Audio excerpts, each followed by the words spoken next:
Hello everyone. So here I am in my studio on Bowen Island, and that's where I'm broadcasting this hands-on workshop. I'm so sorry that we can't all be together in Hawaii doing all this in the beautiful sunshine. And so I wanted to make sure that you got everything in the packet that I got, so that I don't have any special edge on you guys, right? So anyway, I wanted to start out by just going through the products so you understand what they are and what to ask for if you particularly like these items from Hawaii. So the first one is what Hawaiians call hala, which is, by the way, Cordyline baptisii. And the baptisii is the variegated version like this one, that it has a yellow variegation. Basically, there's also the green one as well. If you look at the Neotropica guide, you'll see that there are two versions of it. This happens to be their short. So if you ever should ask for medium or long, you're going to get it in a long box, or sometimes it's actually folded up because they're so long. So that's really the size spectrum of what Hawaii offers. So anyway, that's hala. You also have in the greeneries, you have the Rayfest fern, which is like almost like fingers, and it's a very, very sturdy, wonderful palm that are harvested from some of the beautiful plantations out on the Kohala coast. And then we have, of course, the Monstera. These happen to be the smalls, and as Brenna mentioned in hers, some of hers were medium, and those are really huge for us on the mainland. And so this is just the small, and then of course if you order the large or medium large, you better be prepared for some big installations. We also have lawai, and I think it's been mentioned and several times we've used the curly lawai, but this is the flat lawai, which is actually really also a beautiful, very good lasting fern that has a little bit of the different color on the back, and some of them have these little spores in the back, which adds extra texture to some of the designs when you see them. So it's really a great, great version of the lawai. And then we also have, I think we have the podocarpus. One of my favorite bush, actually, from Hawaii. You see them everywhere, great big, big hedges that you see from a distance, and then you realize that that's what they are. And so when you order the podocarpus from Hawaii and you order a bunch, you're going to get a huge bundle. It's really one of the best values there are. And as you can see, when you see them side by side with some of the smoother leaf, it provides us with a little extra texture that we so need in conjunction with using a lot of just a real flat, smooth surface material. So this is really, really great stuff.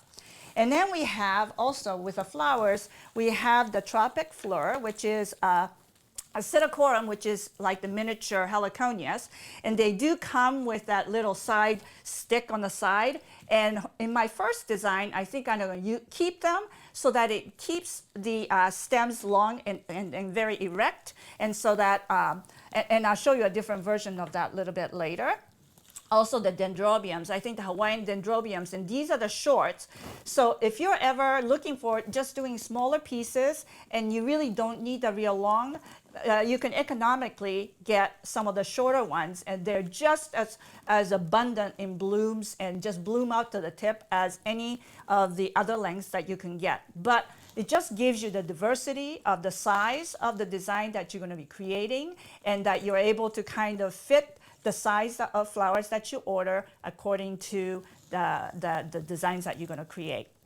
And then we have also the, everybody's been curious about it, the achote, which is a lipstick pod, or bixa is its botanical name. This one actually had quite a heavy cluster, and so these pieces I actually cut off the side and put it on the bamboo skewer and taped it on with the floral tape, so that I could maybe use them as in separate spots to give it that added texture in the design.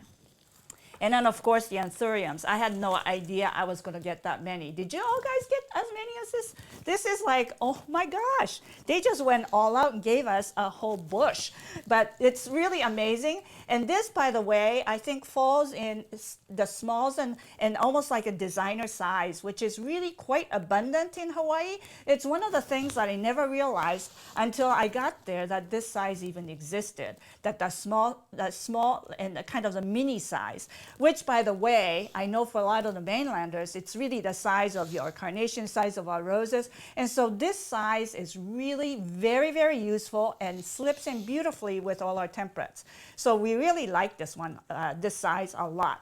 So just remember, if this was the mini and some of these little bit closer to the small, you could imagine when you order, you know, your Anthurium medium, large, and of course extra and extra, extra large, you are going to get some really big, big flowers. So be prepared to be adventurous with your design. But today we have these that will work very well with your ordinary, everyday kind of a design. So I thought what I would do first is really just a quick, maybe it's not going to be quick because I talk too much, I know. But I wanted to give you lots of information as well. So, but I thought we would do it like a hand-tied bouquet, but I'll be designing actually into a vase with the chicken wire egg. But I want to, as I go along, give you some ideas of some of the materials and the techniques that you can achieve with them. But to start out, I thought I would just take... Actually, just a second before you start, everybody. Hi, I'm Colin. I'm Hitomi's son. I'll be moderating today's workshop for you all. So if you have questions at any point throughout the workshop, just use the Ask a Question tab in the webinar platform, just like you did during all the other great videos today. Also, I just want to give another reminder to make sure that everybody fills out that 3-question poll if they have a chance at some point today before we end. And I will hand it back over to Hitomi, and you will hear me if there are questions. Yeah, actually, I'm so glad to be partnering with Colin always, because he knows where he can squeeze his word in, because I kind of run on words and it's really hard for people to wedge in their comments in between. So I really appreciate that very much. So as you all got a little message from me with a little bit of a supply list. And so what I was going to try to do is to cover as much of the mechanics and that goes into some of these designs. And one of the things that I asked for, if you know already how to make it, is the chicken wire pillow. And because that's going to be really one of our primary mechanics, because one of the things that I've found over the years that stops people from using some of the tropicals is because of the fact that it's been dependent on being designed in foam for a lot of the big stems to stay in place, that it requires a lot of foam because some of the material like the big heliconias are so heavy that if it didn't have that anchor, that you wouldn't be able to design with them effectively. And today what I'm trying to do is to show you a way to do really basically no foam designing, so that it's a much more sustainable way of designing with tropicals. So that the first one is going to be the chicken wire pillow.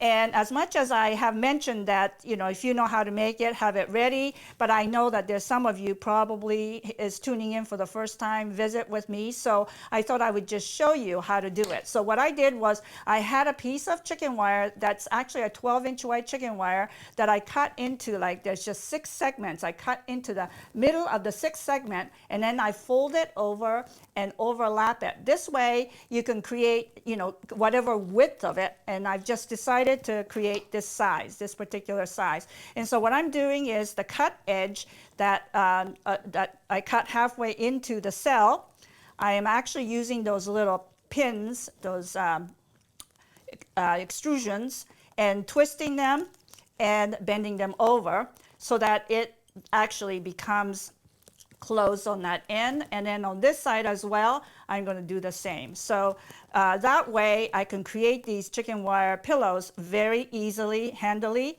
and as I need it. Basically what I like to do is to make these many in advance so that you have them in stock. It's kind of like creating your own supply store of these so that you don't always run out when you are in a hurry to design and you need it. So basically that's what I'm doing right now, and I'm just going to show you how this one works. So this is the finished result, and you could just sort of stock it like this so it's flat, so it doesn't take up a lot of space, but when it's time to use it, you just have to puff it up. So I'm just going to puff it up a little bit, and that'll help round out the corners a little bit so it's a little bit more rounder foundation for your designing. So this is kind of what it is right now. like that. And this is kind of what I'm going to do to set up on top of this cylinder to start designing the flowers. Okay, so then the next thing I want to do is I did actually mention that maybe you could, if you already know how, maybe you can have a little bit of something, like a little extra accessory or a little extra mechanical extension help in the design to create a little bit more interesting shape in the design. So what that is this is actually called what I call a Middlino and wire extender, or a vine, because it has only two lengths of Middlino, and it has with it also aluminum wire, and the whole thing is wrapped in yarn, so that I can make these in advance. But what happens with this one is I am able to then attach this, and I'm going to be attaching it with actually bind wire. And with some of the mentions of tying organically, using more organic material such as the waxed hemp, actually beeswax waxed hemp, which is really a great idea if you in fact are going to be disposing of this design afterwards. After this bouquet is done, you want to run it in compost, that you might want to use some of the organic material.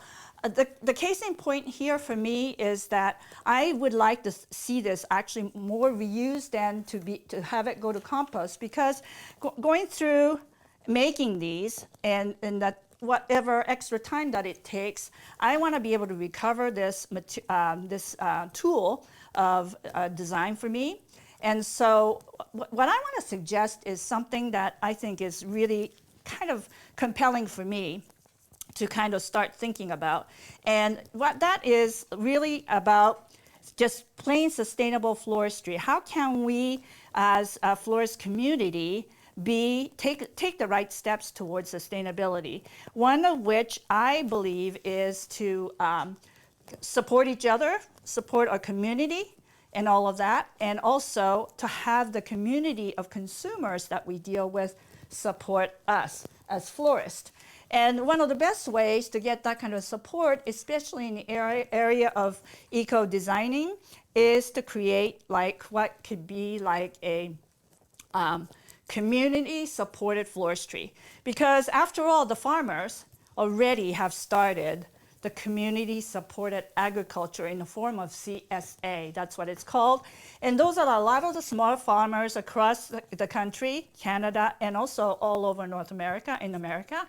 Smaller farmers that are growing a certain amount of beautiful product, whether it be cut flowers or whether it be vegetable crops. But they're actually growing wonderful collection of product and selling them locally, because it's all about local fresh and local grown, and supporting each other, the community of consumers supporting the community of the growers. And I love that idea of CSA, where they sell shares of, so that they get monthly or weekly box of vegetables and with recipes to go with it and all of that. And I think we can do almost the same with floristry as well. So in the whole scheme of that thing, there is the part of flowers that are sustainable because they're basically organic materials that will compost. We don't have a problem with our crop being bad for the soil, because they're all things that will go back into the soil. But every additive that we add in the way of any of these kind of extra things, supplies and containers, are the ones that we have to be really sensitive to as whether they're sustainable or not. Glass containers, pottery, all of that is more sustainable if you can recycle and use it over and over again. So as well as that, these kind of structures that I build, these are not compostable because it's metal, and then this is also Middlino with a yarn wrap, and I'm using the bind wire with it. But I feel good about, like, even if this is not 100% organic and compostable, if I can recycle it and use it 10 times over, then I am not really creating more problems for the environment by reusing and recycling and repurposing. So my pledge is then, as a business person, to have this CSF kind of a community of consumers that will support me. And, you know, maybe they do a weekly purchase of, you know, $50, $100. And they can use that towards flowers for themselves to enjoy or for flowers to give. But every time they bring back the container and these supporting tools, they get a 10% off towards their next purchase, which means that it's also supporting our craftsmanship, because we never get paid enough for all these things that we build and that we use in our design.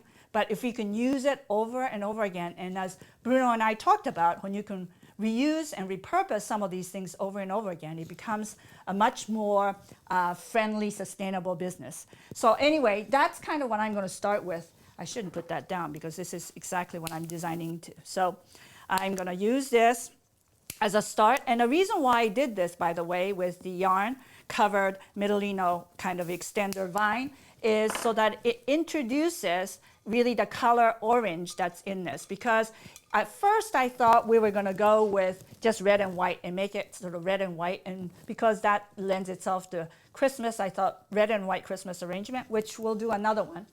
But the red that I asked for of another material was not available, so it ended up, okay, we have orange tropic floor. I'm like, okay, we have an orange introduced into this mix. So how do we segue that orange and the yellow orange into this design? So this is the reason why I decided to go with this little bit of the yarn covered, introducing something from outside that's handcrafted that could be used to support this collection of materials so that the color palette seems to work a little bit stronger. So that's kind of how I started with using this material here. The other thing that I didn't mention earlier, because I didn't have it in front of me, the big wad of Ficus Roots that everybody's going crazy about. Well, we all got a bunch. I mean, you saw the bunch that you got, and it's just a small bundle in comparison to what some of the designers got. But we just wanted to give you a little hint of what it looks like, what it feels like, and how it could be used. And it's just such an earthy material. And don't you think, when you look at this whole collection, you're looking at the roots, you're looking at the fruit, the pods, the fresh new shoots, the beautiful foliages, beautiful flowers, and the different stages. And so this is really a collection that it really represents a lot of what Hawaiian tropicals are all about.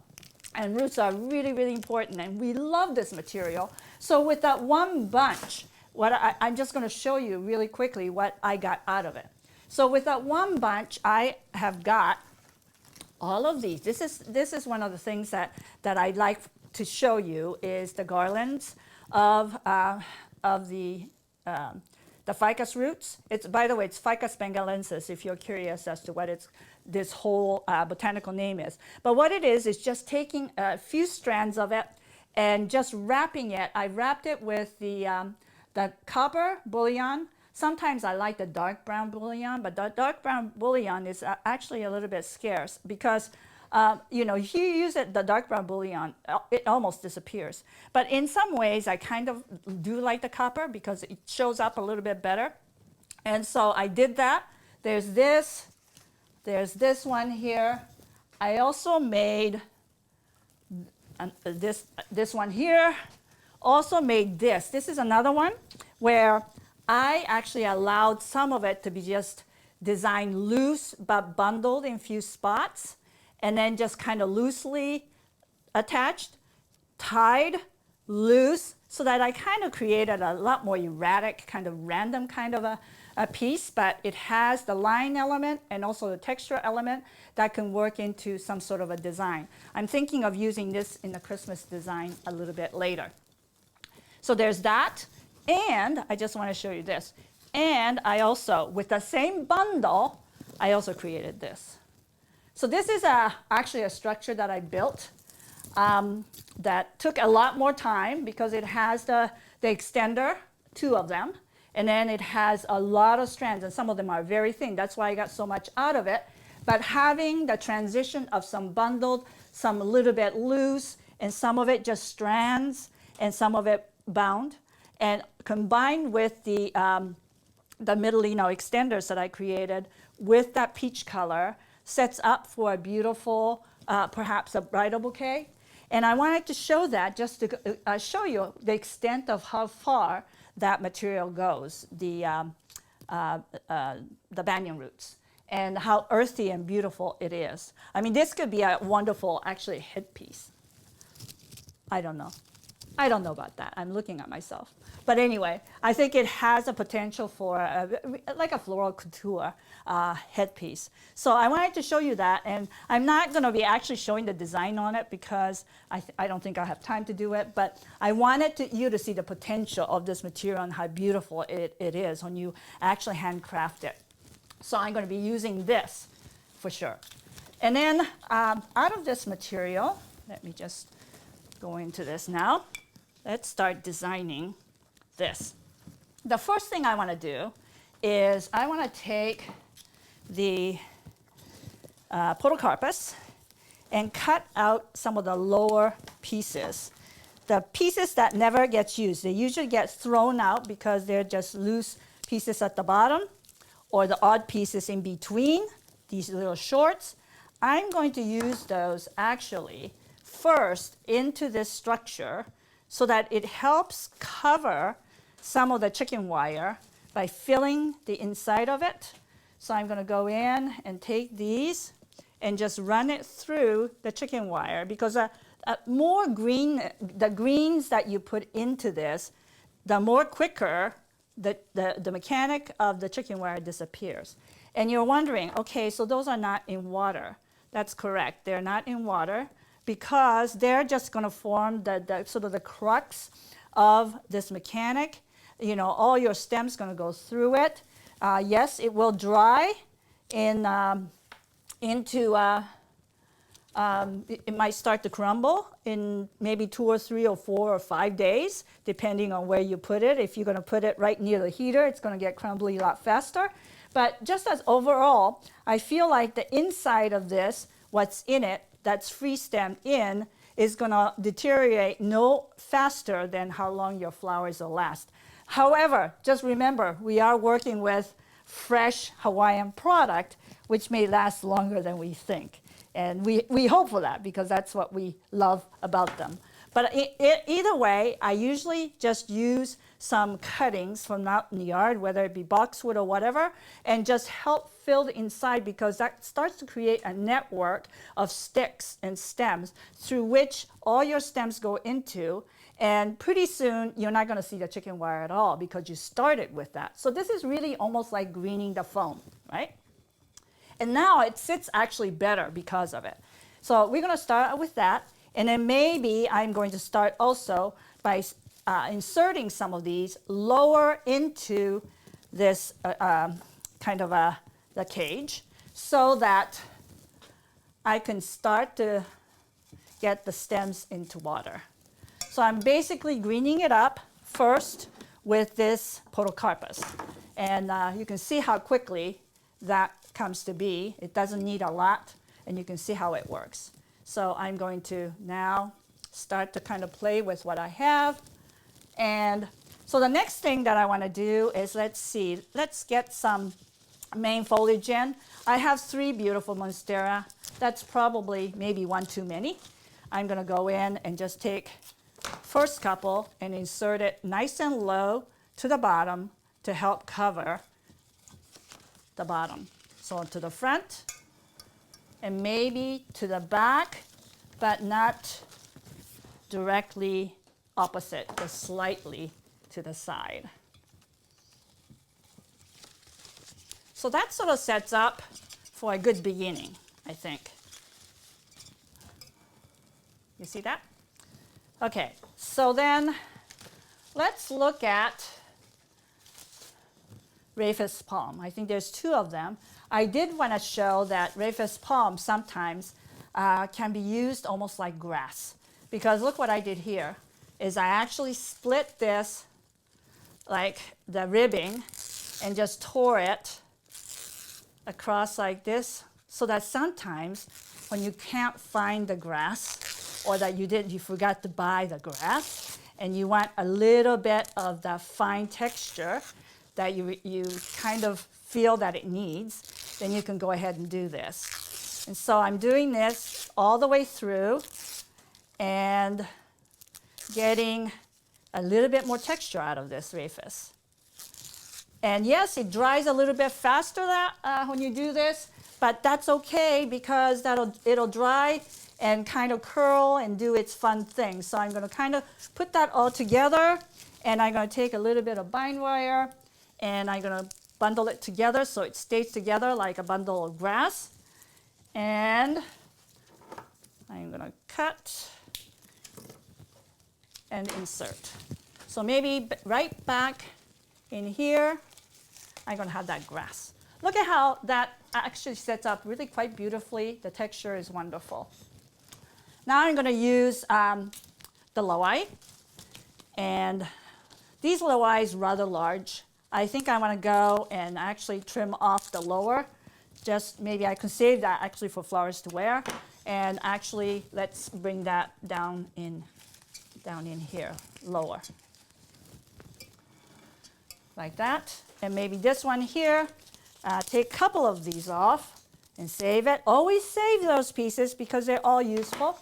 And I'm going to put this a little bit more prominent, kind of higher up, like that.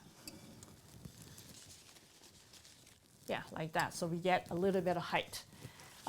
You know, we actually have quite a surplus of material here. I don't think we're going to be using them all. There's probably enough here to make a couple of arrangements. But now I'm going to concentrate on the Heliconia because they're the tall pieces. And in this particular design, decide to choose to use with the stem, with a stick, so that it stays nice and upright. So I have a spot right here, where two of those, two lengths of it sort of crosses over that creates a little pocket. That's really a perfect spot to put some of those stems in there so that it stays in that spot. And you know what? I don't know that I planned that. It just happened. I was talking so much I can't remember what I was doing when I was actually formulating this system. But this is actually perfect because that sits in there very nicely. I do want to kind of keep it a little bit to the side. So let's see if we can do that. Yeah, that's good. And then I'm going to take this second one and go a little bit to the front side so it's not in that slit. So I'm going to go like that. And look how well it fits. I want to put 1, 2. This one being more upright, this one leaning forward. And this third piece, I'm going to go ahead and use it, is a support piece that I'm going to go right to the back. So maybe, yeah, over on this side. So it's going to be a little bit shorter to the back. So you can see how that looks right now. And now I'm going to see how these are going to work in relationship to it. I want to actually show this to kind of almost surround it so it holds it in place a little bit. I like that. And this one here coming to the front side a little bit, and you'll see that a little bit when you see the front side like that. So it has kind of almost like an embracing effect in there. Then I'm going to go into using the achote or the lipstick pods, and I'm going to anchor it right down to the bottom. That's the reason why I trimmed out the lower pieces, because I didn't want it to be like a mound or a tuft. I really want it to be a nice focal area right down low. And it helps anchor the whole thing. So I'm going to go ahead and put that right at the bottom so that it's right in the heart of all of this that's going on. I mean, that's just really quite lovely to see that there. And then I have those pieces that I had put with the bamboo skewer that I'm then able to go on the back side and bring, and I'll show you in a minute, bring those down to the back side so that it kind of ties in with the flow of the achote pods to the back. Look at that. So that with that one bundle or one cluster of achote, I was able to create a focal anchor and then let it trail through to the front to the back. And I think that really is effective use of that achote one pod cluster, I should say. And then next, what I want to do is actually think about how I'm going to use the anthurium. I'm certainly not going to use them all. That's way too many, because I want to create something that looks what I call economy of means, meaning that less is more, like trying to get the maximum effect out of a fewer stem. It's a big arrangement. It has impact, but I didn't spend a fortune building it. And that is a story of actually floristry. You always have a budget to work with. You always have a certain size that the customer is wanting. And how can you give them that size at the value that they want to spend? You know that they always want big for not a lot of money. So you have to learn how to do that and do that well. Because if you give away too much and you're generous and too kind, then you're not making any money. So it's a very important concept to follow. So, but before I go any further, I want to start to incorporate a few of the other things that I got here, meaning that I want to use the, these vines in place so that it's not the last thing to go in. So I want to actually tuck in this one. This one does not have to be in water. And that's the beauty of this. Like some of these vines that I have worked into these garland, I have had some of them for over a year, you know, because during COVID, we weren't going anywhere, so I'm making all this stuff. And so basically, it gets used, you know, whether I do it for a video that I'm making or, you know, a post or whatever. So it gets used, but then it hangs around. And what I found is that with the banyan roots, it may get dry and crispy, but you can bring it to life by just soaking it in a bucket. It just all comes alive and becomes pliable again. It's just the most wonderful product that keeps giving. It's really, truly amazing material. So I'm going to do this. So I'm weaving that in. I'm going to take another one. I'm going to weave this in because this is such a beautifully organic material that just really exude the dynamics of the beautiful, the rainforests that exist in and around the beautiful islands.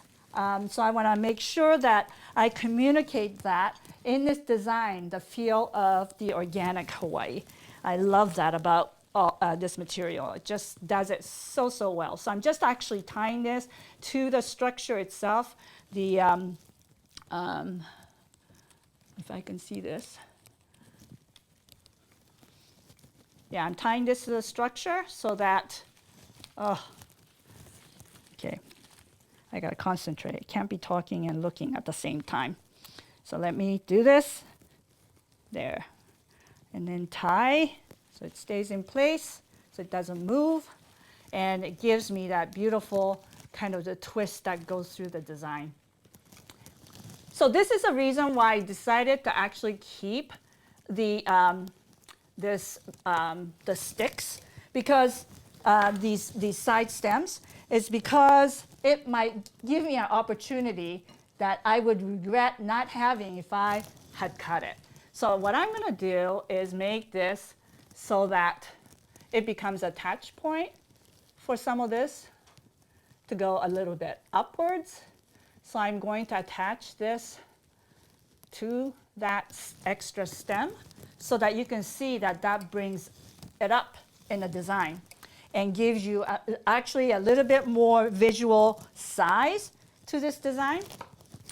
Now, when I do the bind wire, I cut it with this cutter, end cutter, so that it's nice and clean, the tie. Okay, so do I need one more? I don't know. Let's see. I really like this stuff so much. And it's really one of the least expensive material in the palette, the Hawaiian natural material palette, because this is just something that's just so abundant on the Big Island. So, so beautiful. And I'm just going to actually attach it. I'm going to show you a little bit closer up. Attach it as if this is really like a tendril, and it's sort of wrapped around that one strand so that it holds it in place. That's the reason why I actually use some of these side mechanics, is because it gives you extra attach point that looks almost like the vines and how they cling to things in the wild. So I feel like this is using this material very, very much in the spirit of the way things grow.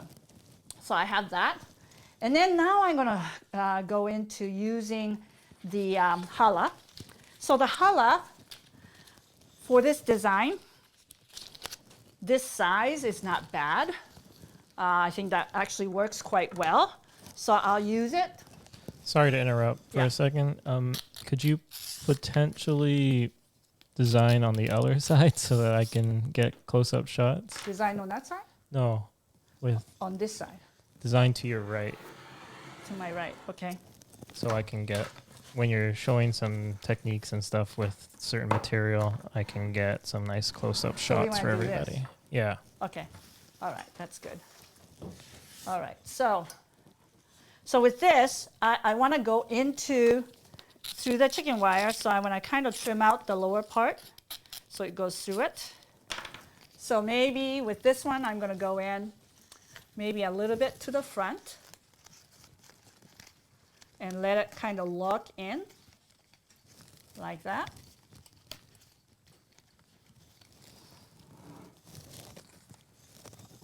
And then this is another one, but it's a little bit skinnier, which is really beautiful. You always have to think in terms of proportion of material to the ultimate size of the design. And knowing that this is really the ultimate size, you want to make sure that all the components fits it. That's the reason why you have to know in advance what the size of the design is going to be, and actually ask for the right size of material, because of course, as we mentioned, with Hawaiian product, there's all the different variations of sizes. So the other thing that I'm going to do is show you how to use the challah in such a way so that, yeah, I showed you how you can make grass out of the Rayfest Palm, but I'm going to also show you how to make like the taifa, which is cattail, but the European taifa that they use is actually much more limp. And we can get that kind of almost a long grass effect by taking the side cut out of just off the side of the V, because it's actually a V when you look at it, like right here. So this rib and this rib is supporting this to stay curvilinear but quite stiff. But if you just slice off after that rib, you can get something that's really limp, like this, so that you can get a lot more interesting movement out of it.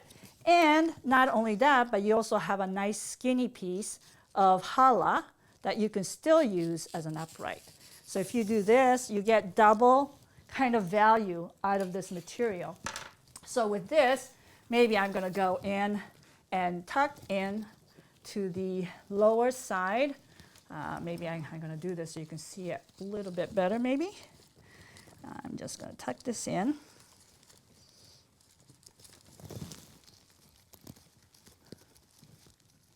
I just can't find a spot where it's not over the wire.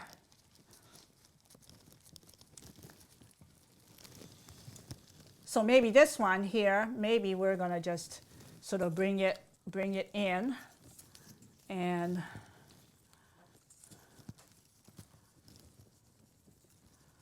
We have a comment from our friend David Berger. He says, "Love Hitomi curvilinear lines."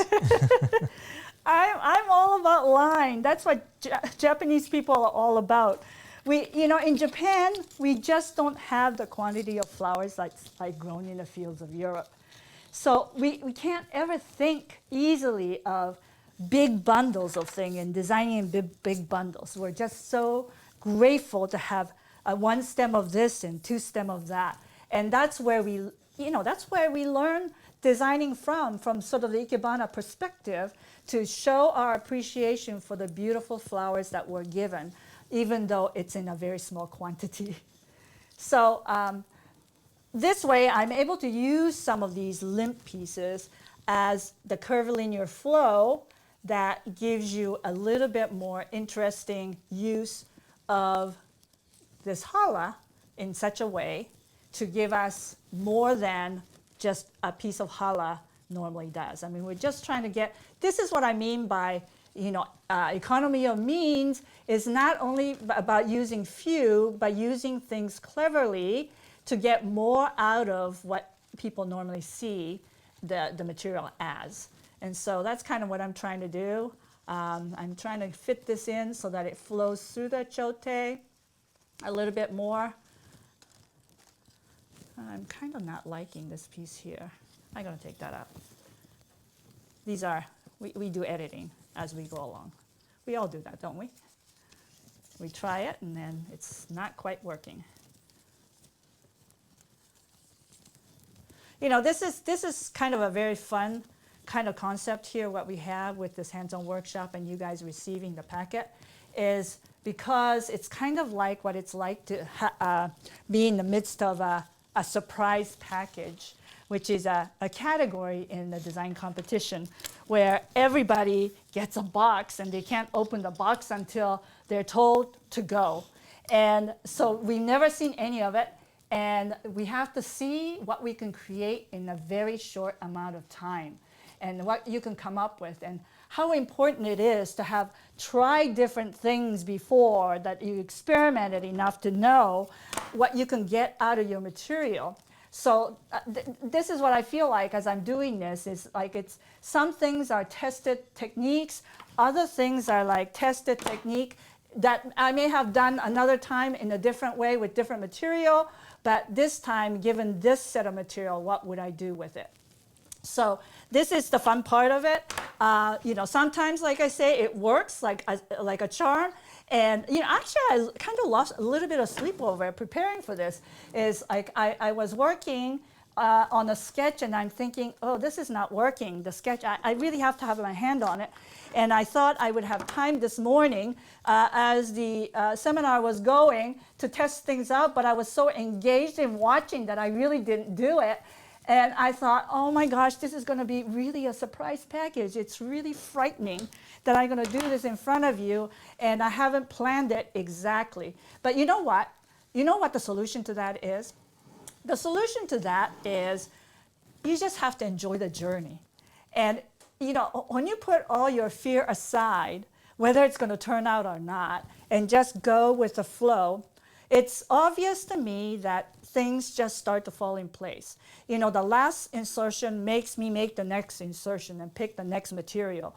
It all starts to work, and that the fear comes from the unknown, but the unknown also brings the most exciting possibilities. So I'm kind of liking it a lot. It's different than what I thought it was going to be, but that has a lot to do with that I wanted to share some of these ideas. So as far as the anthurium, I got the front covered. I got 1, 2, 3. These two are space closed with a Colin, yes? Question? Sorry, I think your lay is now rubbing against your mic because you have it up high. Can I take it off? Sure.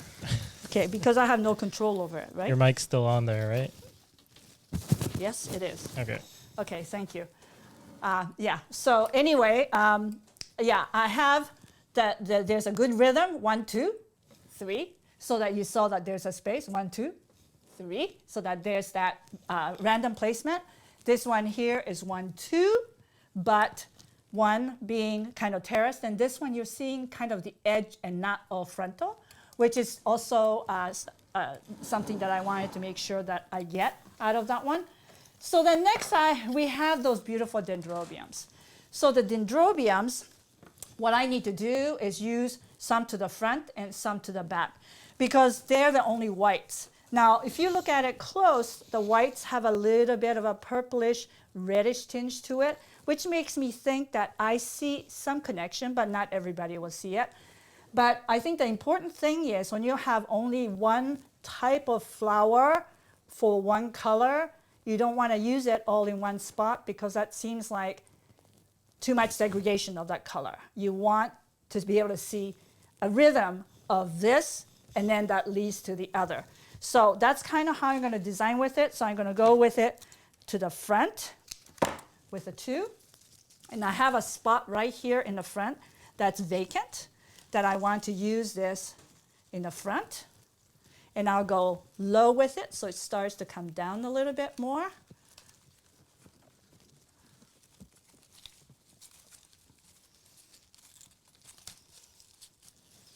So it's like that. Maybe this short one, I'm going to use it nice and short to kind of support that flowing to the back side. So we have this, and that, if you can see that. And then I'm going to use these other two on the back side to support the continuation of the color so it flows through the design instead of everything being frontal. I just have to find that, get past that wire, and do this and that. So you can see from the side that there's white to both sides. You have the frontal part of the Anthurium and Heliconia combination. On the back side, you also have a little mini version of what's happening in the front on the back side, and you have just as much dimension to the front and back. And so that's kind of what I have. And this in itself, now, if I could, as a hand-tied bouquet, even though it's designed in that chicken wire pillow, I'm going to rearrange the stems so that it's a little bit more spiral, because I didn't do it in my hand in a spiral method, but I can rearrange it so that you get the spiral kind of configuration of the stem placement so that there's no overlap of stems and that they're not going to, they become locked in. And then you can then go ahead and bind wire it, or I do have the, oh, you know what? This is where I introduced my Bongo Tie. I forgot. The Bongo Tie is the coolest thing. And I'll show you this in a minute after I do this. But it's really a rubber band with a little piece of stick on it. And basically what I do with it is I bring the rubber band over to the front as I'm holding this, and then I hook it over that little stick that it's attached to, so that it's I don't have to do this awkward holding to see how long I can hold and still keep it all together while I'm tying a tie. So this works out really, really great. I'm just going to rearrange these stems so that it's a little bit more spiral all the way around so that it happens. And the thing is, with this, I can still actually insert into it, because the elastic in the Bongo Tie makes it possible for me to still insert stems. So if I want to use another, say if I want to use a Rayfest Palm. Sure, why not? No, that's not it. Let's use a small piece of Loai. And I want to use it on this side. I still can push it into the Bongo Tie without holding, like it stays in place because it's elastic and it'll expand in itself to allow that to happen. So that way I can finish that off. Maybe I can take another, there's a little mini Loai, so I can put it in a spot right in here in the front where it needs something, right there. So there it is, and it's holding for me. It's like the hand that just keeps holding and hanging on to my bouquet that sometimes, as I get older, it's harder and harder to keep things in my hand, and it's like, oh, I'm getting a little weak. When you do a big bouquet, I like having the aid of that extra helping hand. So this is basically what I have in a hand-tied bouquet. I'm going to cut this across the bottom. And for those of you wondering specifically about the Bongo Tie, just tune in to Hitomi's video tomorrow, and there's a nice little short tutorial on it, Yeah. correct? So this is my hand-tied bouquet. But you can see that there's good balance all the way around. And from every perspective, I think you see a nice dimensionality. There's a good visual flow material from one to the other side. I've done that with the one Achote spread out, and also with the Dendrobium orchid. I've used the material all dimensionally so that it actually creates a much bigger bouquet than the number of stems indicate. So that would be my hand-tied bouquet. Any questions on that? Let me see. I think there's a couple questions. Okay. Another comment, beautiful, from Janice. Thank you. Here we go, from Jenny Tabarachi. She says, beautiful Hitomi, any quick tips for the new students for designing unpredictable placements? Your friend, Jenny. unpredictable placements, meaning trying different spots and seeing whether it works or not, or I guess maybe unpredictable, meaning placements that I normally don't do that happen. That just happened because I think it did. Maybe that's what she's referring to. I'm not sure. I'm not exactly sure what she's referring to. Is perhaps the one pandanus to the front might be unpredictable. I wouldn't have predicted it. It went in there. And then I reacted and responded to that by going opposite to it. I think quite often what happens, especially in a demo, is you look to see if it really works. It may not be exactly where I would normally go, but you're just, really the whole process of hand-tied bouquet is every next stem is a response to the last stem placement. It really is, because if it's starting to slip a little and you need more secure, then you're going to put something that's going to fit into that spot so that it holds it in place. So it's a functional response. Sometimes if it's more of aesthetic and visual response, when you put something in there and you think, wow, I never usually do that, but hey, let's go with it and respond to that by putting the next one in response to that one. So that may be what you had in mind when you think of unpredictable, because I think I did that just now. I often do that. It's really, really difficult sometimes to explain. But I think that's what you want to trust in, is you want to trust that it always works when you do something, and then the next solution is to respond to that to make that the answer.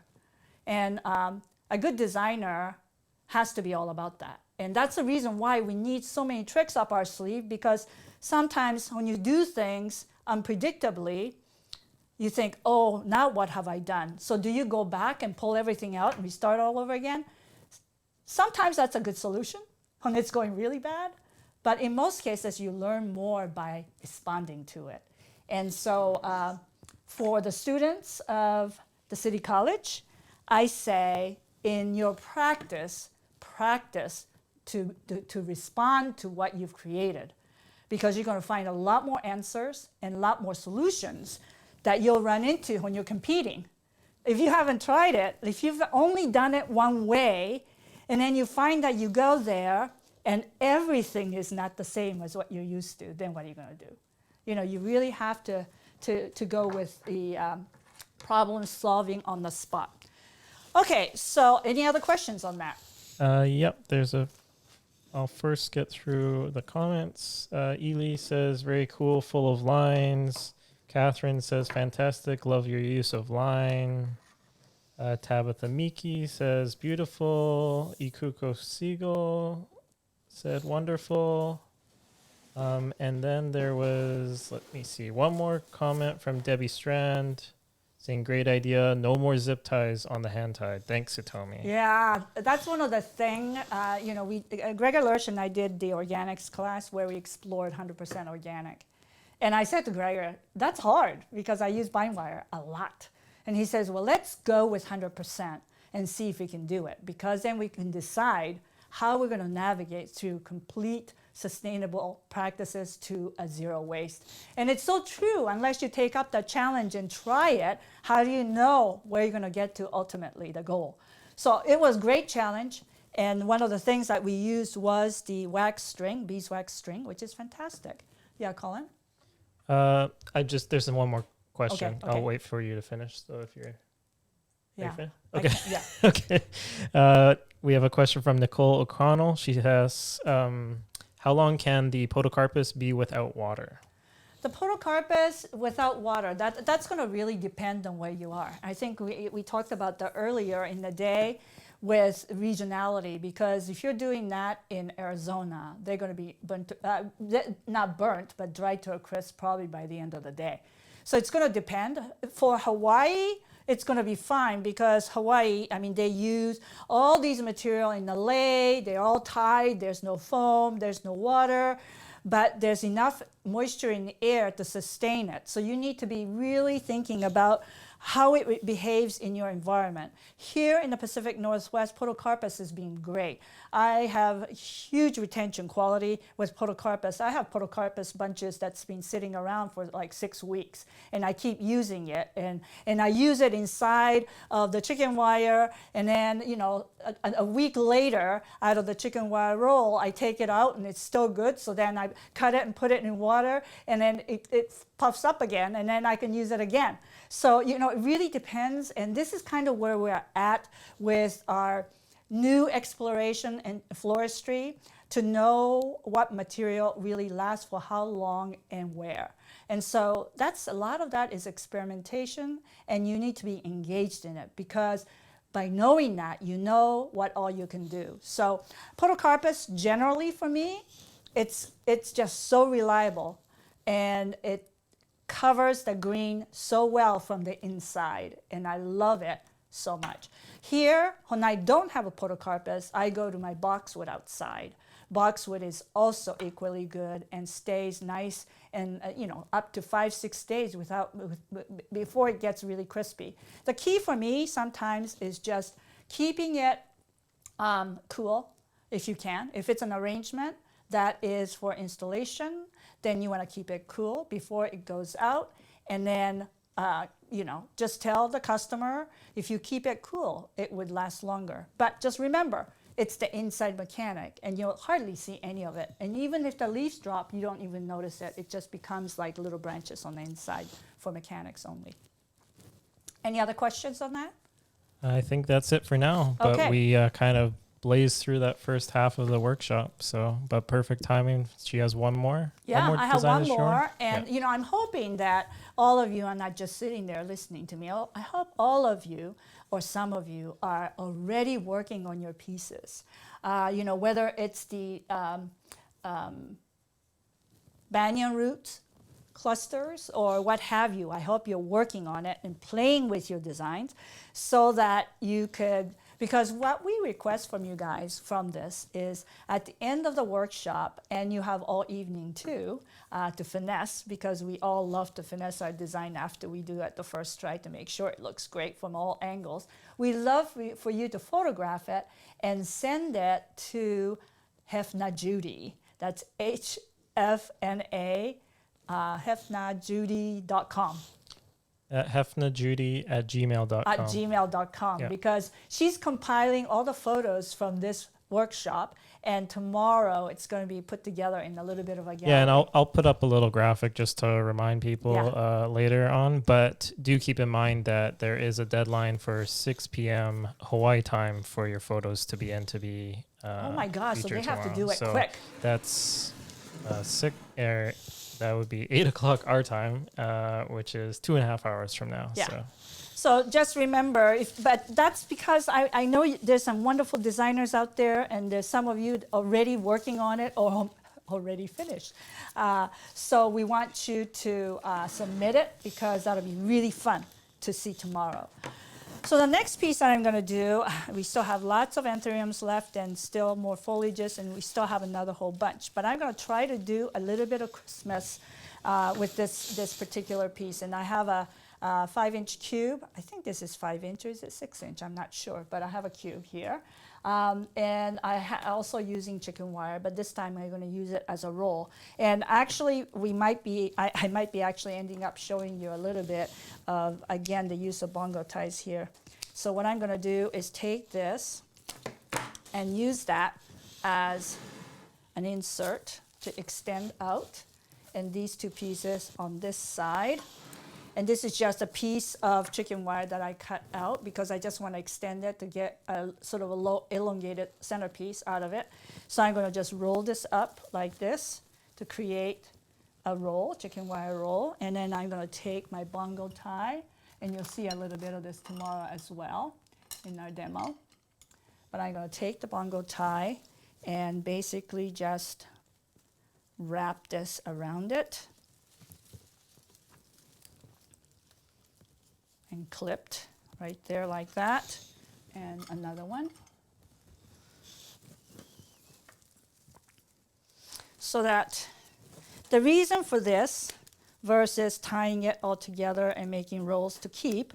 If you have an event business that you're going to constantly be making and using, then go ahead and make it for permanent, to have on hand. But this makes it easy so that, I mean, that took no time at all to make, but I can also take that apart, take the bongo tie off, and have a piece of chicken wire to rework in any other way. I like the convenience of bongo ties because it's so easy to put on and take off, and also makes the dismantling of design and to be able to compost what needs to be composted and keep what I want to keep to recycle separately. Really easy. So I like that about it. So I'm going to go ahead and take this and set it across the top. I'm going to take actually a couple of sticks. These are just willow sticks here. And I do this just so that it stays actually in place.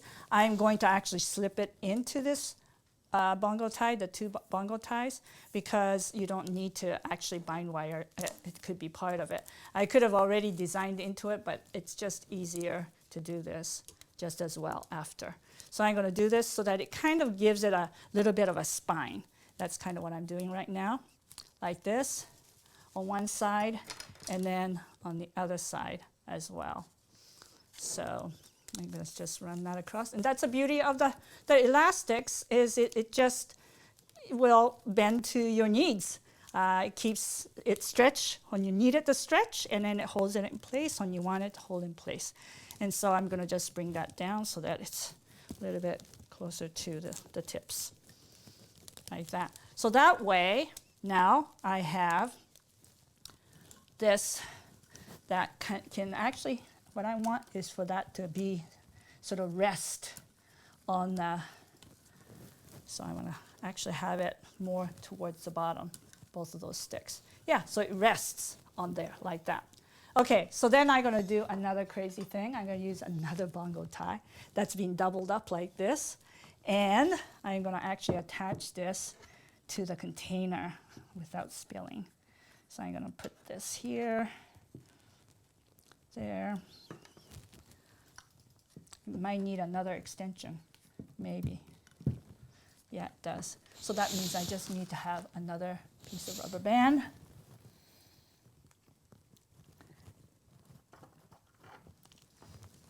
Like that, so that then I can stretch that over and attach to this container so that I really actually don't need the tape. And so again, when I want to release this after to dismantle, all I have to do is undo that. And the interesting thing about the rubber band is actually I think it looks just like raffia, and it's less of an eyesore than that green tape. I think it looks really great, especially if you use raffia in the design, then you think it's raffia. So it's really great. And then with that little stick as a twig as a tie, it looks almost a little bit decorative already. So that's kind of how I'm going to start. So for this one, I'm going to go ahead and use this piece that I did to kind of decorate it a little bit. So, I could almost bongo tie it, but no, I think I'm just going to hook it in. Let's do it that way. Hook it in, and I think I will, in fact, actually bind wire a little bit of this. So let's take the bind wire. Now, again, if you are more conscientious and have the patience, and that and also, I mean, if you have the patience afterward to take it apart, then by all means, we can still use the likes of the bind wire, because this will have to be dislodged from the structure, but the structure itself is bongo tied, and I'm actually tying this to where the bongo tie is, so when you release it, this also will come out. So there's a plan. There's a little bit of a plan on that one. But if I do this and flow it so that it has that little bit of elevation there, that makes it a little bit more interesting. And I'm just going to bind wire it. So that's just a small bind wire. I need a longer one. So, this is kind of, I see myself as in the transition, because I really like it environmentally, sort of sustainably. I would love to be the one that does all the right things. But I'm also in a position to be teaching people who I really feel like they're not even close to where they need to be. And I also don't want them to feel like they're being totally left behind. I want to show them the steps on how you can get better every day. So, I do give myself a little bit of allowance as well to do some of these things and explain the why, and ideally, what can it be. I think that's really a great step to get people starting to be on board. I think not everybody likes to be told what to do, and I don't want to be that person either.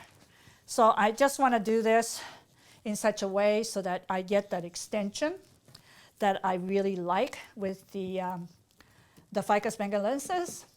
And look how lovely that it's starting to feel already with this extension being brought through the design.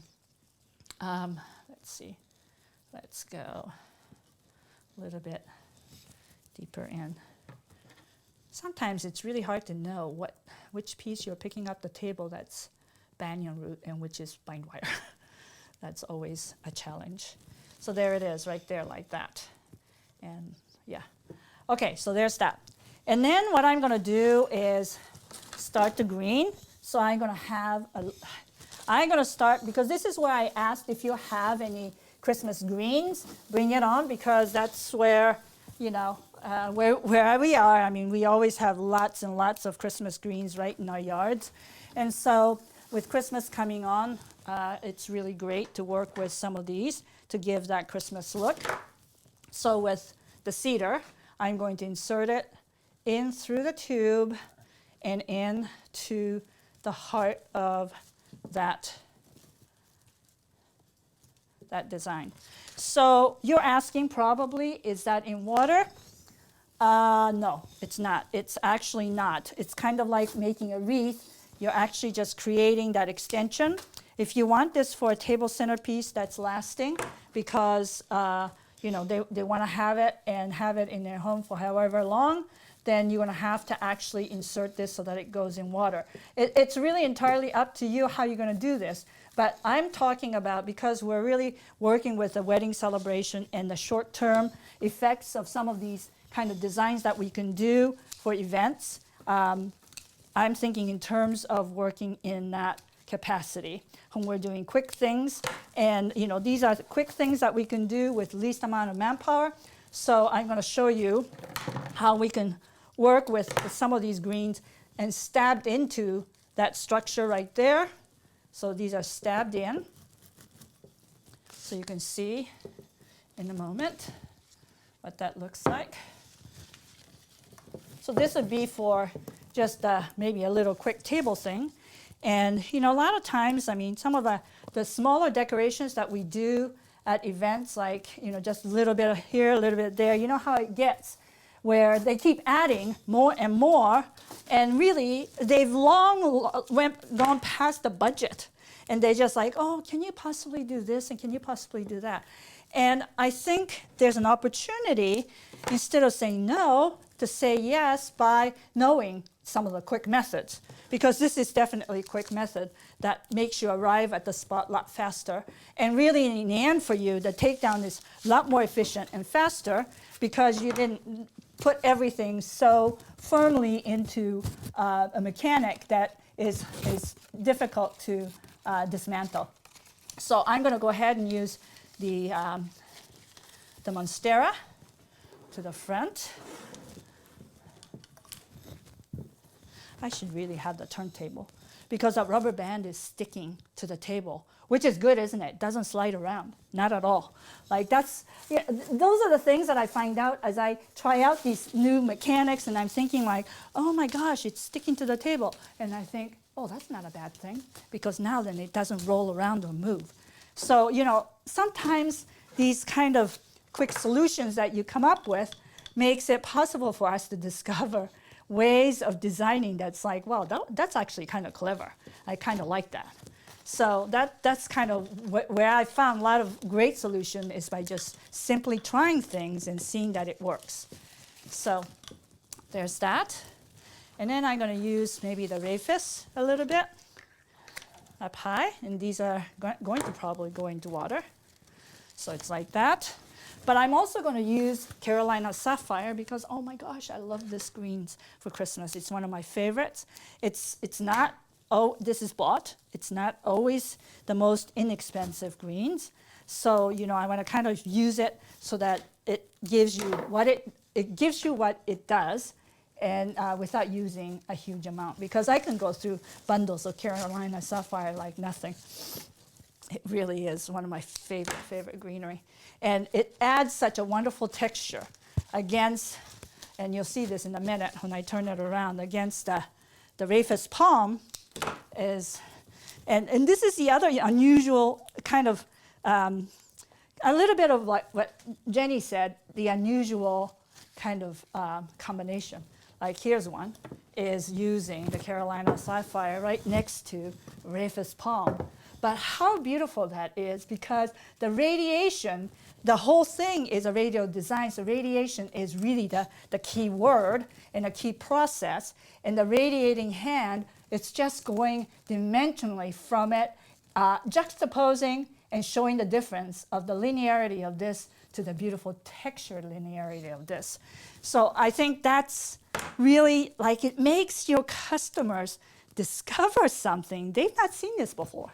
They've not seen this combination before. This is kind of cool. I never thought of doing that. Like, don't you want to be the first one to be doing that and getting people excited for what you've done?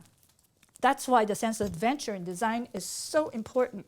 Not to be afraid to try things, because that's kind of where you learn. So you can see that hardly any, I mean, there's hardly that much material at all, but it's already shaping up really quite nicely. So it's really definitely Christmas for sure. And then I'm going to use also, I have a little bit of Southern Magnolia, only because it grows here. I have a beautiful tree here. And I'm doing this because we're using that orange. Like we have the Heliconia, the orange. And I feel like the brown of this, the brown of the banyan roots leads its way to the orange. It communicates better with orange, and so I'm going to go ahead and use that. And then seeing the back side of it from that side, as well as I'm going to put some, oh, I think I slipped that on the outside. I'm going to make sure it goes on to the inside of that design, into the container. So there's that. I think that's one of the best things about what's been happening in our industry is thank you to all the young people out there that are daring to say, well, you know, that's kind of old stuff that's been done for so long. Like, can't we do something new? Them asking for it so that we can explore its possibility. And they're instigating it, they're trialing it, and I'm happy to be trialing along with them because I'm enjoying the process of designing so much more because of it. So I got that in place. Some of that is a little loose, so I need a little bit of more insertions. So I'm going to actually now use some holly, because remember the variegated holly too. I'm going to use a variegated holly because it has a variegation with a white in it, and that says so much to go with the white Dendrobium, and then also the red berries goes so perfect with the Anthurium. And who's to say that you can't use the tropical flower for Christmas? Because look at it right there already. It looks really Christmassy, and it looks so much more fun. It's kind of like just such a fun way of celebrating what is Christmas with a little bit of Hawaiian aloha. I really like that a lot. So I'm just getting myself kind of positioned here to start flowering this. So as far as flowers go, we first had the Heliconia. These ones have been stripped so that can have a little bit of a bend to it. So I'm thinking, you know, this, I haven't done this before, you guys, so this, I'm actually having my adventure right now. So I'm gonna go ahead and insert this into this side, and it has a fairly soft stem because I peeled it off. And so I'm going to actually insert it over on this side. Maybe I can do it through the leaf. Yeah, there it is. So that then I can then tie it on so that it's not just flimsy and floating out there. I'm going to tie it onto this, bind wire it onto the banyan root. That's right there. So that it gives me that extension. And then this one here, I'm going to actually go also in the same direction. So I'm going to actually do one, two on one side, and then just one towards the other end. So this one here is going to be placed like this. I'm going to see it from the other side though, because I can't tell what it's looking like. So there's this. I want these to kind of work a little bit more together. So there's that. And then over on this side, I'm going to go a little bit higher and go a little bit upward to support the upward flow of the Rayfest Palm. Let's see. I'm going to make sure I catch that roll and not just floating into, so that it holds its place. Yeah, there it is. It holds its place. So it's like this. And then I'm going to take the Dendrobium, all of it, so that I can flow it to one direction, a cluster, and then another direction, another cluster. So these are actually floating into some of it in the tube, the roll itself, but some of it just into the water on the sides of the cube. So you can see that these are nice firm insertions.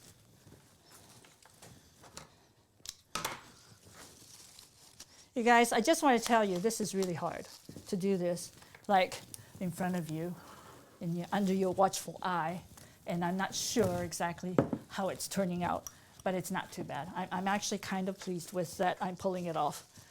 You know, do you all kind of feel like a little nervous when you're doing this kind of thing? Like, okay, I'm supposed to know what I'm doing. I'm supposed to know exactly what I'm making, but do I really? I mean, this is what we're dealing with right now, and that's quite normal for everyone. I think the only way that you actually could look super professional about something is that you've done it so many times that you know exactly where everything slips in. But I find that really boring, because if I've done it before, then how can I really share the passion of what I love about trying new things? How can I even communicate the excitement of what that is?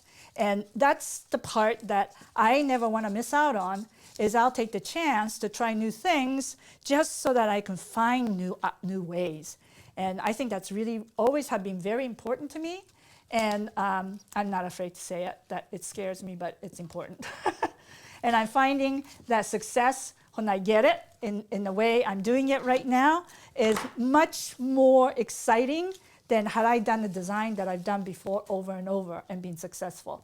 Only time you do that is when you're testing, you guys. For some of you who know what that is, only time you do that you want to fall to things that you've done before is when you're testing, because you never want to try something you've never done before for the first time for the big either competition or whatever.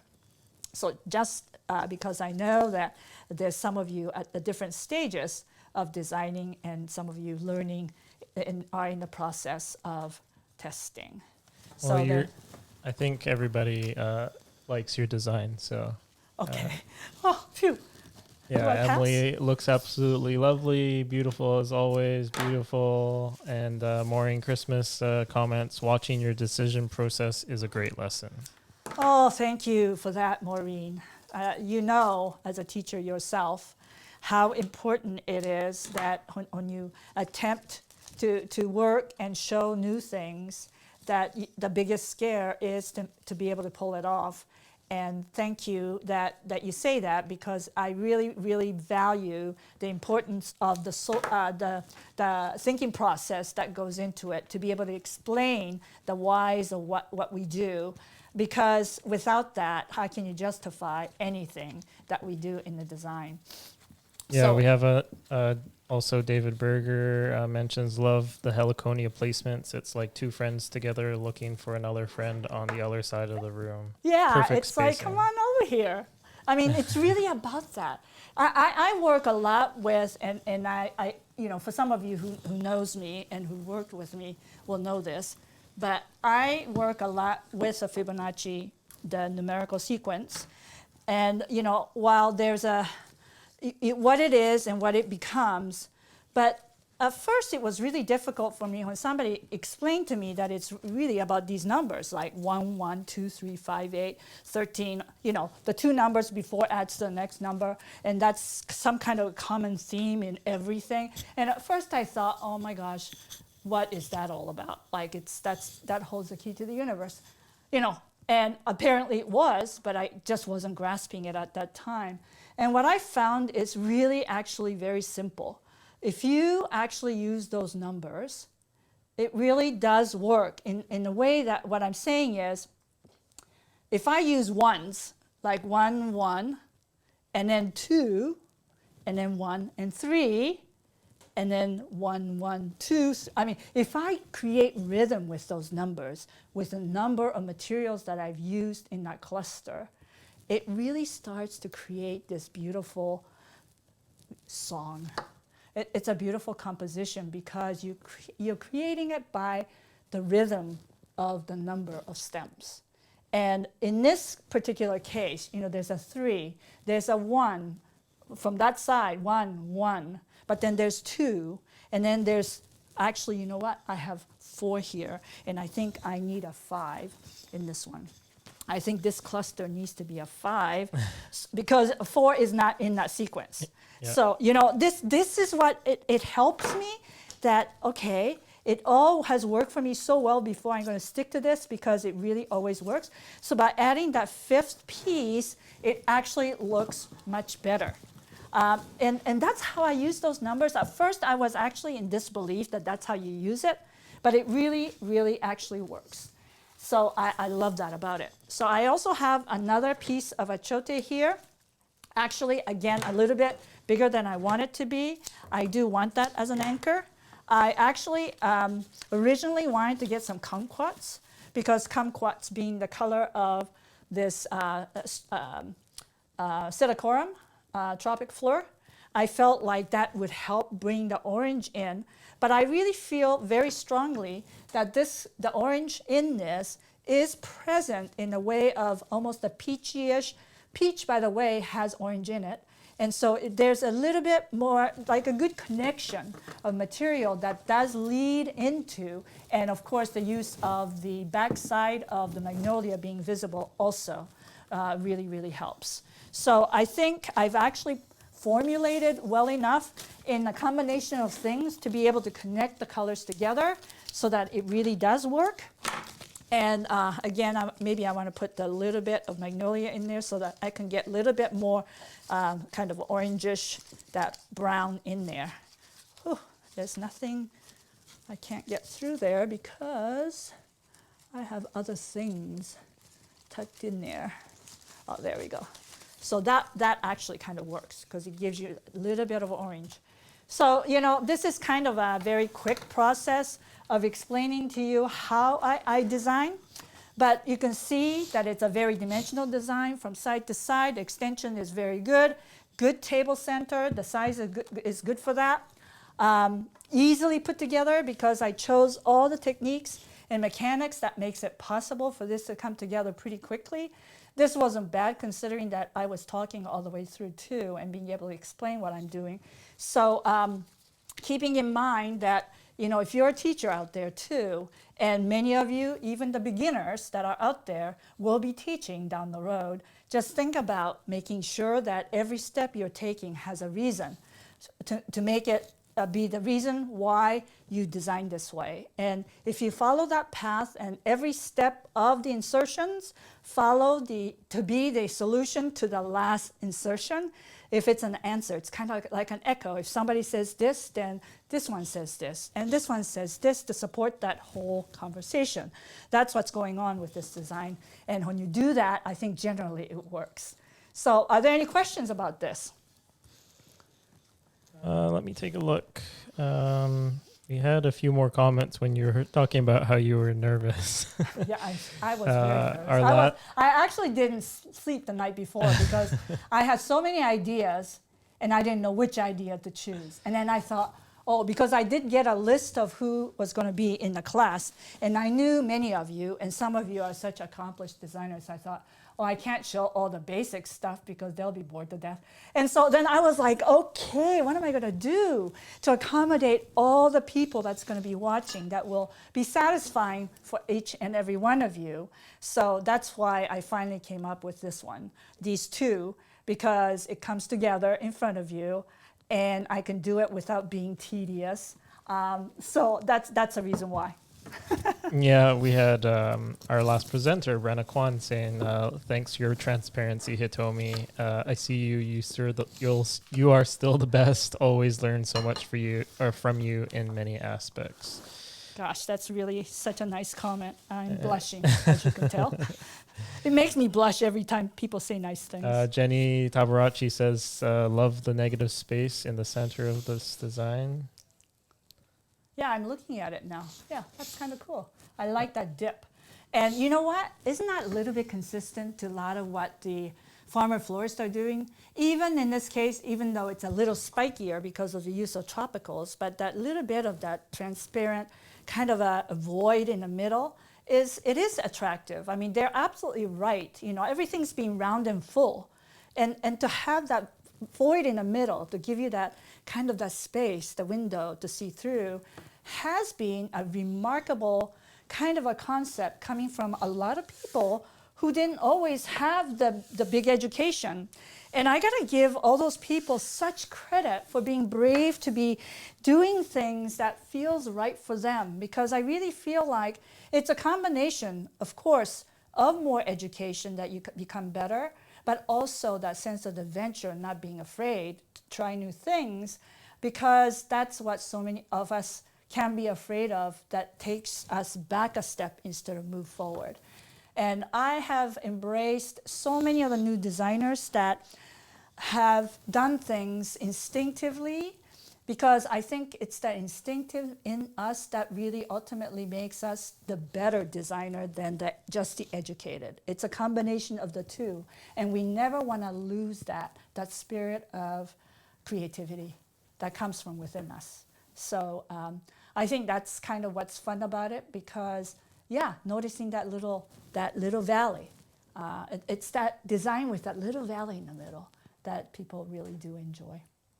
All right, you ready for a few more questions? Yes, of course. All right. I'll also just quickly remind everybody, if you could please answer or fill out the poll questions if you have a moment before we wrap things up. But going on to the next question, it's actually great. Brenna actually answered or partly answered this question that was from the first design. Tabitha Mickey was asking, what can you use instead of hemp for those with allergies to hemp to stay more sustainable? Brenna mentioned jute and raffia as well. Any other suggestions?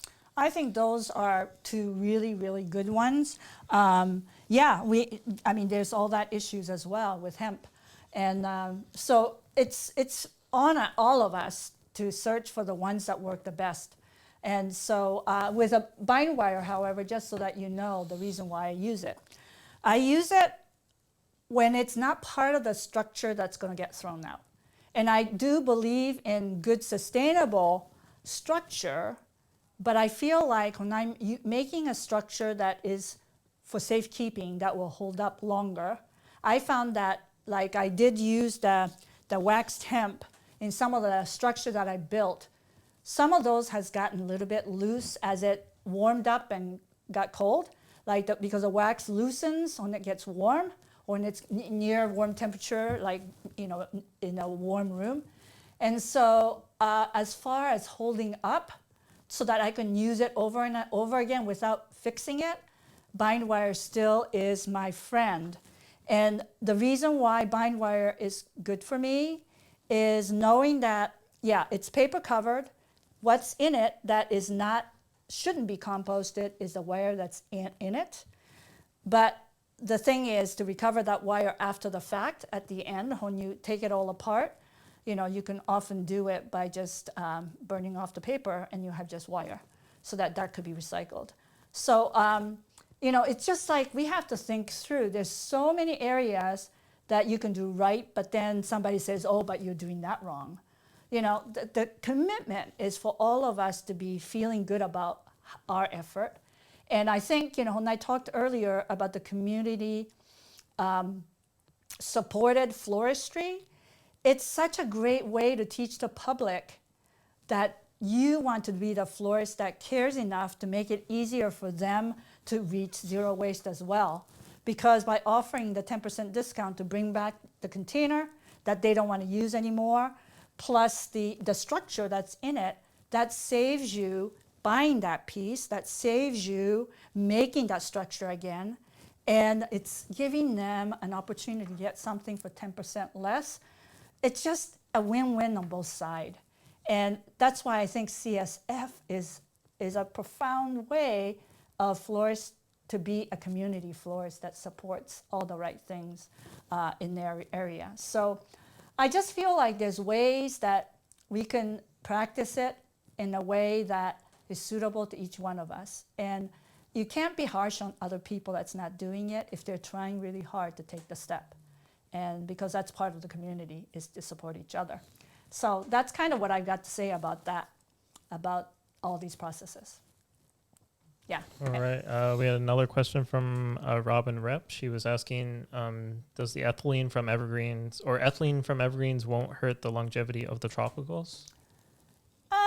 You know what? That's a good question, Robin. Thank you. And Robin, thank you, because she was awesome. She was there for my last or my first in-person telephone unit program that we just did in Santa Barbara. She's an awesome lady. Everybody should get to know Robin. And she's just always got good questions too, and that's a good one. That is a good question. I just feel like the amount of time that we have the Christmas designs up, I think is going to be really quite all right. I really feel like the tropicals will withstand whatever that may be, the ethylene that comes off of it, as well as, and probably better than the temperates. I think temperates have more problems with that than the tropicals. But it's something that I would like to test out to be able to say infinitely in the right way. So, you know, this is all such good questions that we need to explore so that we can have answers to. And it's the kind of questions that the new generation is going to ask of us as we teach them some of the ways that we'd like to see floristry go. So together we can come up with those answers. So if you have answers to some of those, do send them to me so that I can spread the word. And any one of you that test it out and give us some data, please share with all of us so that we can have the right answer.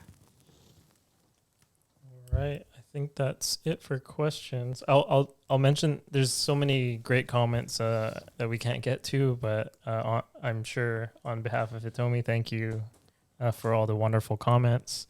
I will mention this one because this is a complaint of yours that maybe you sometimes think you're feeling, but Nicole O'Connell says, love your work. I've definitely learned a lot and you're super fast. Oh my gosh. I'm often feeling like the slowest person in the world, and sometimes it's due to the fact that I talk too much also. But that's a part of a teacher, and that's part of the teaching that people don't realize. Once they start to teach, they realize that the speed is really difficult to keep up while you're talking. And I can talk motor mouth. I mean, I can talk. But to keep up with what I'm designing is very difficult. So that's like an awesome comment if you think that that was fast. Because just imagine this. If I did this without talking, this one here is probably 10-minute design. That's what really a professional florist needs to be at that level to make yourself valuable to the shop owners that you're working for. Is speed is a big part of our business, and you don't have to be explaining it while you're designing, of course, so you don't have to worry about that. But the speed and efficiency, and that's why I really strive to find for you guys techniques and mechanics that are faster. That's why the Bongo Tie is just thrilling me, because sometimes, with hand-tied bouquet, sometimes I'm holding it because it's so wide and I'm just barely holding it together, and then I'm putting it on the edge of the table so I can put that tie around it, and then it gets loose as I'm trying to tie it, and I'm thinking, oh my God, there's got to be a better way. And guess what? I think it really helped to hang out with Colin, because Colin came up with Bongo Tie, which comes from technology. It's really for cord management, and there's a lot of cords attached to the back of all your laptops and all your equipment, and how do you manage that cord? That's what the Bongo Ties are for. And so it was his suggestion. He says, why don't you use Bongo Ties? And I said, what's that? And then I realized when you look it up and Google it, and Bongo Ties, that it's usually like the cheapest ones that are like $24 whatever are made out of a stick and rubber band. And I'm like, we could make that. We can package a whole bunch of Bongo Ties. In fact, we can get into Bongo Tie business. We know how to do that. So, sometimes a lot of answers come from other places. So remember that too. All right. So, anything else to share? I'll just quickly put up this graphic for everybody, just so as a reminder to, if you would like to submit photos of your designs from today's workshop, I'll just put I made a quick graphic together so you can actually see Judy's email there on the screen. So again, it's hfnajudy@gmail.com. And she has mentioned to us that the deadline is 6 p.m. Hawaii time tonight. That's which a couple is hours. Less than 2 hours from now. So yeah, we would love it if you just send it in. This is not a competition. We just want you to just have fun with it and show what you learned or what you made with their product. You know what? The grower's going to love it, because they did everything possible to make it possible for you guys to receive that box of tropicals so that you can have it in your hands. And how fun that was. That's a kind of a rare occasion when you get a free box to play with, isn't it? I love that about this whole exercise. So thank you for all of you guys being here and to watch this session, to learn and to see each other, others' work after the fact that photos are submitted. So we would love that.